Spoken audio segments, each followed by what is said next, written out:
कि सूर्योदय के 1 घंटा पहले हम उठेंगे। देखो हमारी प्रार्थना मानना। तो इस समय सूर्योदय कई बजे होता है? लगभग 6 बजे, 6:30 बजे गुरुदेव। छः। आप 5 बजे उठ जाइए और उठ करके सबसे पहला कार्य कीजिए, पृथ्वी के चरण स्पर्श कीजिए, भूमि के चरण स्पर्श कीजिए। और फिर आप जिस आसन पर बैठे हैं, देखो ध्यान से हमारी तरफ सुनना, जिस आसन पे बैठे हैं, जिस पे शयन किए थे, जिस सैया पर सोए थे, पृथ्वी को प्रणाम करने के बाद उसी सैया में 5 मिनट केवल बैठ जाइए और 5 मिनट बैठकर 5 संतों का नाम ले लीजिए। जैसे हम लोग श्री स्वामी हरिदास जी की जय, हरिवंश महाप्रभु की जय, हरिराम व्यास जी की जय, नागरीदास जी की जय, श्री ध्रुवदास जी की जय, पांच पांच संतों के नाम याद कर लीजिए। इसके बाद नीचे उतरिए और पहले जो अपने माता पिता, अगर वो शयन कर रहे हैं तो कोई बात नहीं है, अगर वो शयन नहीं कर रहे हैं तो पहले जाकर माथा रखकर उनको प्रणाम कीजिए। इसके बाद आधा लीटर या पौन लीटर जितना आप जल पी सकते हैं, उस जल को आप हल्का सा गर्म करवाइए अपने माता पिता से, जो भी आपकी सेवा में हो, या अगर आप स्वयं कर सकते हो तो स्वयं हल्का सा। अगर 500 ग्राम पी जाए तो और अच्छी बात है, और इससे ज्यादा पी जाए तो अच्छी बात है। वज्रासन में बैठना आता है? वज्रासन जानते हो आप लोग? देखो वज्रासन, वो देखो बैठ रहे हैं, ये दोनों पैरों को ऐसे करके इसमें, इससे बैठकर जल पिया जाए। ये आपके ब्रह्मचर्य की रक्षा करेगा, कब्ज नहीं होने देगा और आपके मस्तिष्क की गर्मी को ठंडा करेगा। ऐसे वज्रासन में बैठकर धीरे धीरे 5 या 10 मिनट में जल पिया जाए, एकदम ना पिया जाए। गिलास में लेकर के 500 ग्राम जल धीरे धीरे उसको पिया जाए।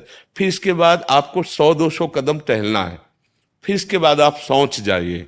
शौच, अगर आपका पेट साफ हो जाता है, अगर नहीं साफ होता है, कोई ऐसी परेशानी लगती है, तो 1 चम्मच ईसबगोल की भूसी और छोटी हर का आधा चम्मच अगर रात्रि में दूध से या पानी से ले ले तो वो बार बार शौच नहीं लगाएगा, पर आपकी आंतें साफ हो जाएंगी। शौच जाने के बाद स्नान करें और फिर तुरंत, अगर आपको व्यायाम आता है तो करे, नहीं तो सीधा सरल बात होती है, 20 बार बैठ जाए बैठक और 10 बार लेटने वाली दंड।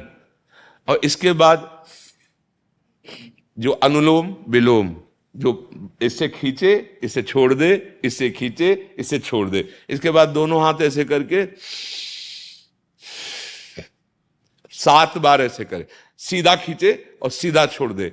इतना ही तुम्हारे लिए प्राणायाम की आवश्यकता है। अब अपनी दिनचर्या में लग जा। जो पढ़ाई का कार्य दिया गया है, आगे तुम्हें और भजन की बात हम नहीं कह रहे, जो पढ़ाई का कार्य दिया गया है वो भगवान की ही पूजा है। आपकी दिनचर्या जो आपको अपने गुरुजी या टीचर जी को जाके प्रमाणित करनी है, कल जो पढ़ाई गई थी आज के लिए, वो आप सुबह सुबह उस समय व्यायाम के बाद, तो आप देखना आपकी स्मृति बहुत प्रवीण हो जाएगी। अच्छा, ये आपकी प्रातःकालीन दिनचर्या है। जब आप अपने गुरुदेव के पास स्कूल जाएं, तो हमें आजकल का तो अब पता नहीं, पर हम लोग जब जाते थे तो अपने गुरुजी को प्रणाम करते थे। तो जो स्कूल में आपको पढ़ाई पढ़ा रहे हैं वो तो बात है, अब आपको जो हम खास बात बताना चाहते हैं वो कि देखो अभी छोटे छोटे बच्चे हो, बच्चों में कुछ बच्चे ऐसे गंदे बच्चे होते हैं जिनके गंदी बातें दिमाग में आ जाती हैं और गंदी बातें वो करने लगते हैं आचरण में। आप लोग इतना तो जानते ही होंगे कि गंदी बातें किसे कहते हैं। आप लोगों के पास अगर मोबाइल है तो कभी गंदी बात देखना नहीं। कोई भी बच्चा अगर गंदी बात दिखाए तो अपने टीचर से या अपने माता पिता से जाके शिकायत करनी चाहिए, वो बहुत हानिकारक होती है। कभी कोई भी गंदी बात अपने द्वारा नहीं होनी चाहिए। अभी आप नवीन जीवन धारण किए हुए हैं, आप भगवान की प्राप्ति, देश की भक्ति और बहुत अच्छे अच्छे पदों में जा सकते हैं। अच्छे पवित्र आचरण और पवित्र संस्कार। ब्रह्मचर्य के लिए गंदे बच्चों का संग त्याग करना, गंदी कोई ऐसी हरकत सिखावें या बात सिखावें तो उसको सुन करके छुपा नहीं लेना, तुरंत अपने टीचर से बताना या अपने माता पिता से बताना, और ऐसे बच्चे का कभी संग नहीं करना। और रात्रि के सोते समय ये जरूर ध्यान देने वाली विशेष बात है, रात्रि के सोते समय जो भगवान का नाम प्रिय, जैसे इन लोगों ने आप लोगों को बताया राधा वल्लभ श्री, तो सोते समय बस प्रार्थना करो कि हे प्रभु, आज दिन हमारा जो भी गलती हुई हो वो हमको आप प्रार्थना करते हैं कि आप हमें समझाओ क्या हमसे गलती हुई। अगर पूरी दिनचर्या में ऐसा लग रहा है हमसे कोई गलती नहीं, तो भगवान सुबह से अभी तक हम सोने जो जा रहे हैं ये पूरा समय आपको समर्पित।